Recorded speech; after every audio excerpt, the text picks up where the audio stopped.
चीन लगातार अपनी परमाणु ताकत बढ़ा रहा है। वह जिस रफ्तार से इस रास्ते पर आगे बढ़ रहा है, 2035 तक उसके पास करीब 1500 परमाणु आयुध भंडार होने की संभावना है। अभी चीन के पास अनुमानित रूप से 400 आयुध भंडार हैं। ये खुलासा अमेरिकी रक्षा विभाग पेंटागन की एक रिपोर्ट से हुआ है। पेंटागन की इस रिपोर्ट ने कई देशों की चिंता बढ़ा दी है। इस रिपोर्ट में जो खुलासा हुआ है वह हैरान करने वाला है।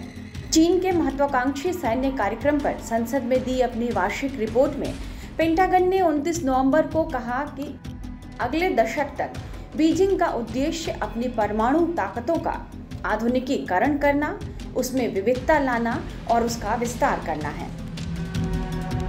इस रिपोर्ट में बताया गया कि चीन खतरनाक तरीके से परमाणु विस्तार करने में लगा है। अगर जिनपिंग की सेना इसी तरह से काम करती रही तो 2035 तक वह दुनिया की सबसे ताकतवर सेना बन सकती है। इस रिपोर्ट में यह भी कहा गया है कि चीन अपने सैन्य कार्यक्रमों को लेकर काफी महत्वाकांक्षी हो चुका है। उसका लक्ष्य अगले दशक तक अपने राष्ट्रीय हित में जल, थल और आकाश में अपने परमाणु ताकत बढ़ाना है।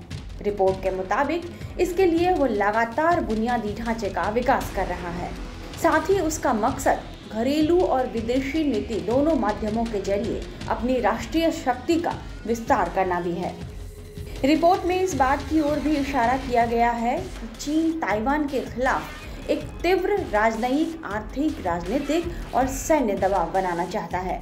रिपोर्ट में 2021 तक ताइवान पर बढ़ते सैन्य दबाव और 2022 में खास तौर पर स्पीकर नैन्सी पेलोसी की ताइवान यात्रा के बाद से इसकी वृद्धि पर जोर डाला गया है। पेंटागन की यह रिपोर्ट बताती है कि चीनी सेना युद्ध को ही भविष्य मानकर चल रही है। शी जिनपिंग युद्ध के अगले तरीके के रूप में विनाशकारी सिस्टम को आगे बढ़ाने की कोशिश में लगे हैं। लिहाजा भारत, अमेरिका समेत दुनिया के कई देशों के लिए यह जानकारी बहुत ही महत्वपूर्ण साबित होने वाली है। अब भारत समेत उन तमाम देशों को अपनी सामरिक और सैन्य ताकत को और बढ़ाने की कवायद तेज करनी होगी, जिनके लिए चीन एक खतरा बना हुआ है। टाइम्स नाउ नवभारत डिजिटल की रिपोर्ट।